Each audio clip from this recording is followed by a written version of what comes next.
pembelajaran, kita nyanyi dulu yuk. Yuk, mulai dari. Oke.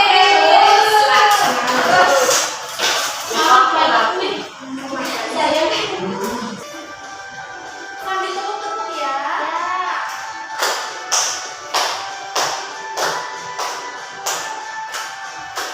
Belajar Pancasila, beriman dan bertakwa pada Tuhan Yang Esa, dan berakhlak mulia, berkebinekaan global, gotong royong mandiri, kreatif dan bernalar kritis. Belajar Pancasila, beriman dan bertakwa pada Tuhan Yang Esa, dan berakhlak mulia, berkebinekaan global, gotong royong mandiri, kreatif dan bernalar kritis. Oke, terima kasih, boleh duduk.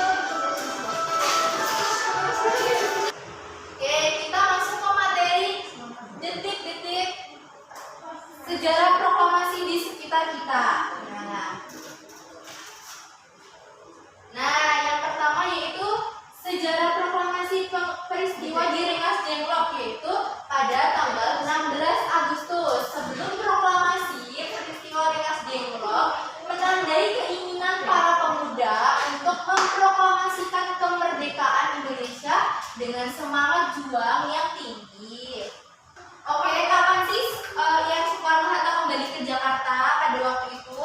Nah, setelah melalui berbagai pertimbangan dan diskusi, akhirnya diputuskan bahwa proklamasi akan dilaksanakan di Jakarta. Keputusan ini menjadi tonggak sejarah yang menentukan nasib bangsa Indonesia. Oke, lanjut. Pembacaan teks proklamasi pada 17 Agustus. Nah, pada 17 Agustus 1945 di rumah kecil di Jalan Kebangsaan Timur 56 Jakarta, Soekarno-Hatta dan Ahmad Subarjo menyusun teks proklamasi kemerdekaan Indonesia yang kemudian dibacakan. Momen bersejarah ini menandai lahirnya sebuah bangsa yang merdeka dan berdaulat. Nah, pembacaan teks proklamasi oleh Soekarno-Hatta dengan suara yang lantang dan penuh semangat. Soekarno membacakan teks proklamasi. Nah, dalam momen bersejarah ini menunjukkan tonggak awal bagi bangsa Indonesia untuk berdiri sebagai negara yang merdeka dan berdaulat. Oke, Mbak Zara boleh dibaca? Besar Ibu. Oh, kurang besar ya? Iya. Respon dunia terhadap proklamasi kemerdekaan. Proklamasi kemerdekaan Indonesia mendapat berbagai reaksi dari negara-negara di dunia. Oke, selanjutnya. Nah, ada 5 negara yang mengakui kemerdekaan Indonesia pada pertama kali, yaitu negara mana aja sih? Yang pertama, Mesir. Mesir adalah negara pertama yang secara resmi mengakui kemerdekaan pada 22 Maret 1946. Setelah Indonesia memproklamasikan kemerdekaannya pada 17 Agustus 1945. Lalu negara yang kedua yaitu negara India.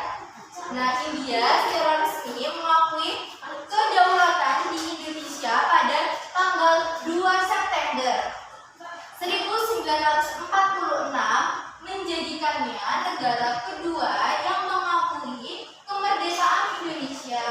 Lalu negara apa sih yang ketiga? Nah, negara yang ketiga itu negara Suriah. Ada yang tahu nggak negara Suriah itu di mana? Timur Tengah. Iya, betul. Nah, negara Suriah ini mengakui kemerdekaan Indonesia pada tanggal 2 Juli 1947, menandai awal pengakuan dari negara-negara di Timur Tengah terhadap kemerdekaan di Indonesia. Nah, di mana Suriah menjadi salah satu negara pertama yang memberikan pengakuan jujur. Selanjutnya yang keempat yaitu negara Vatikan.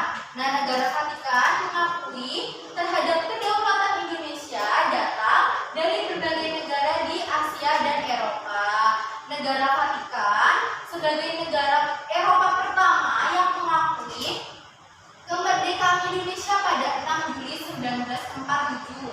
ditandai dengan pembentukan apostolik delegat atau kedutaan besar Vatikan di Jakarta. Ibu lihat tuh kalian pada fokus ya. Iya. Kita fokus dulu ya. Duduk aja kalau Kak. Ya. Tepuk fokus. Melihat, mendengar, mengingat, melihat, mendengar, mengingat, fokus. Oke, fokus ya. Nah, lalu ada negara terakhir, negara kelima, yaitu negara kelima yang mengakui kedaulatan Indonesia pada tanggal berapa, Indah? Tanggal 16 Juli 1947. Iya, dan kedua negara tersebut mulai menjalin hubungan diplomatik sejak tahun 1950.